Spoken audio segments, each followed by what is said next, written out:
Assalamualaikum warahmatullahi wabarakatuh. Selamat pagi. Hari ini kita akan masuk pada bab 1, yaitu kasus pelanggaran hak dan pengingkaran kewajiban warga negara. Pada pertemuan sebelumnya, kalian telah saya minta untuk mencari materi. Nah, hari ini kita akan membahasnya lebih dalam. Silakan diperhatikan. Pada poin pertama, makna hak dan kewajiban warga negara. Hak adalah sesuatu yang harus didapatkan oleh setiap orang yang telah ada sejak lahir bahkan sebelum lahir. Sejak dalam kandungan sudah memiliki hak. Contohnya apa saja? Ada hak untuk hidup, hak untuk tumbuh, hak untuk sehat, begitu dan sebagainya. Kemudian untuk ketika sudah lahir di dunia, hak itu akan lebih banyak. Nah, hak warga negara itu berbeda dengan hak asasi. Hak asasi itu bersifat universal.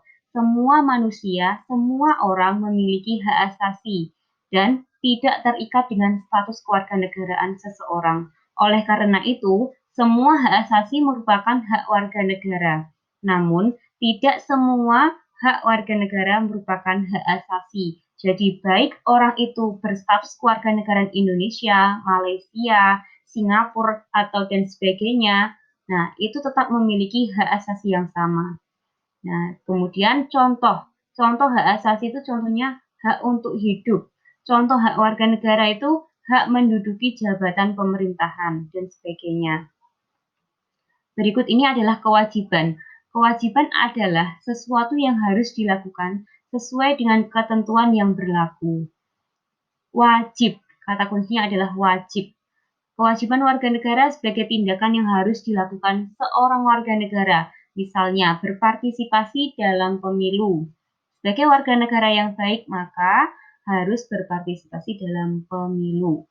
Kewajiban asasi diartikan sebagai kewajiban dasar setiap orang, misalnya menghormati ibadah orang lain, tidak diskriminatif, tidak mengganggu kehidupan orang lain. Nah, sebelum kita mendapatkan hak, tentu kita harus melaksanakan kewajiban. Jangan hanya menginginkan haknya, kemudian meninggalkan kewajiban, itu tidak benar.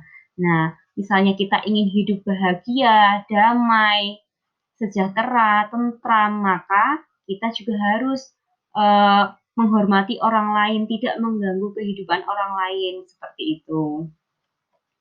Berikut ini adalah substansi hak dan kewajiban warga negara dalam nilai Pancasila. Nah, nilai-nilai Pancasila terdiri dari 3 kategori. Ada nilai dasar, instrumental, dan nilai praksis. Nah, dalam nilai dasar kemarin sudah saya minta untuk kalian mencari masing-masing penerapan nilai-nilai tersebut dalam setiap sila. Nah, kita langsung saja ya. Kalian bisa membacanya. Kemudian untuk hak warga negara dalam nilai instrumental UUD 45 sebagai berikut.